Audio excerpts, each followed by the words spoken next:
Singer சாரா ஸ்ருதி அவர்கள் சமீபத்தில அவங்களுக்கு கிடைச்சிருந்த பரிசு தொகையை வச்சு பண்ணியிருக்கக்கூடிய ஒரு விஷயம் சோசியல் மீடியால ரொம்பவே வைரலா போய்க்கிட்டு இருக்கு.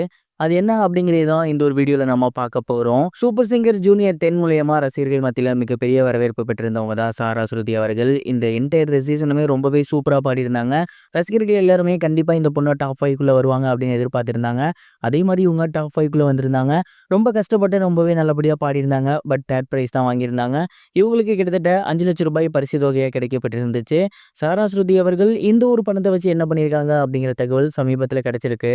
அவங்களுக்கு கிடைக்கப்பட்டிருந்த பணம் அப்படிங்கிறது டோட்டலி ரூ. 5,00,000. அதுல ஒரு 10% பார்த்தீங்கன்னா, அவங்க இல்லாதவங்களுக்கு குடுக்கலாம். அதாவது அனாதை ஆசிரமம், குழந்தை காப்பகங்கள், முதியோர் இல்லம் இந்த மாதிரியான இடங்கள் இருக்கும் இல்லையா? அங்க போயிட்டு முதல்ல அவங்களுக்கு செலவு பண்ணலாம். அதாவது 3 வேள சாப்பாட ஒரு நாள் ஒத்துக்கலாம். அப்படி இல்லன்னா அவங்களுக்கு ஏதாவது மெடிக்கல் தேவை இருந்துச்சு அப்படின்னா, கேம்ப் மாரி வச்சு குடுக்கலாம். அதுதான் கரெக்ட்டா இருக்கும். இந்த காச நம்ம முதல் முறையா அந்த மாரி தான் செலவு பண்ணணும் அப்படிங்கிற மாரி சாரா ஸ்ருதி அவர்கள் அவங்களோட அப்பா, அம்மாட்ட ஷேர் பண்ணியிருக்காங்க. அண்ட் இந்த ஒரு விஷயத்த கேள்விப்பட்ட உடனேயே அவங்க அப்பா, அம்மா வந்து ரொம்பவே பெருமைப்பட்டுருக்காங்க. இந்த பணத்த வந்து அவங்க நினைச்சிருந்தா, இத பண்ணலாம், அத பண்ணலாம்னு என்ன வேணா சொல்லியிருக்கலாம். பட் முதல் முறையா ஒரு நல்ல காரியத்தின் மூலியமா ஆரம்பிப்போம் அப்படிங்கிற மாரி சொன்னத நினைச்சு அவங்க ரொம்பவே ஹேப்பியா இருக்காங்களாமா. இப்ப இதற்கான முதற்கட்ட வேலைகள்ல அவங்களோட அப்பா, அம்மா இறங்கியிருக்காங்க அப்படின்னும், தொடர்ந்து இதுக்கப்புறம் வந்து அந்த ஒரு விஷயத்த அவங்க பண்ண போறாங்க அப்படிங்கிறது தெரிய வந்திருக்கு. அண்ட் இந்த ஒரு விஷயம் தான் பார்த்தீங்கன்னா, சமீபத்தில சோசியல் மீடியால வெளியாகி பயங்கர வைரலா போய்க்கிட்டு இருக்கு. இத பார்த்ததுக்கப்புறம் ரசிகர்கள் எல்லாருமே அவங்களுக்கு வாழ்த்துக்கள் சொல்லி வந்துட்டு இருக்காங்க. மேலும் நெறைய பேர் வந்து சாராவுக்கு பர்சனலி நெறைய விஷயங்கள சொல்லி வந்துட்டு இருக்காங்க. அதாவது ஃபர்ஸ்ட் பிரைஸ் வந்தவங்களுக்கு ஒரு நல்ல தொகை கிடைச்சிருக்கு. அதே மாரி அவங்க கொஞ்சம் வசதியானவங்க தான். ஆனா சாரா அவர்களோட ஃபேமிலி வந்து ரொம்பவே கஷ்டப்படக்கூடிய ஃபேமிலி தான்.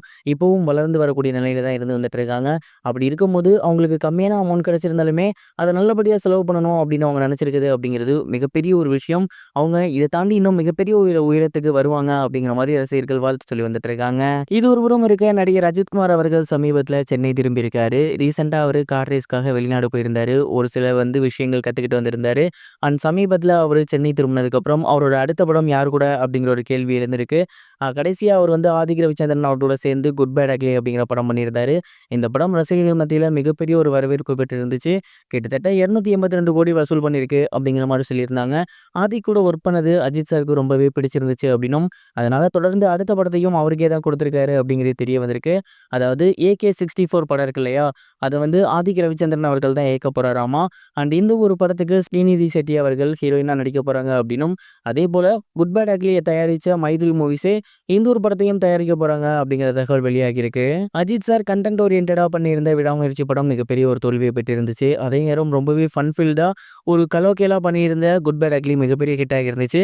அடுத்த படம் குட் பேட் அக்லி மாரி இருக்க போதா? விடாமுயற்சி மாரி இருக்க போதா? அப்படிங்கிறத பொறுத்திருந்து தான் பார்க்கணும். இதுவரைக்கும் கனெக்டிங் டிவிக்கு சப்ஸ்கிரைப் பண்ணனா மறக்காம சப்ஸ்கிரைப் பண்ணிக்கங்க. உடனடி அப்டேட்ஸ் பெறுவதற்கு நோட்டிஃபிகேஷன் பெல்லையும் கிளிக் பண்ணிக்கங்க.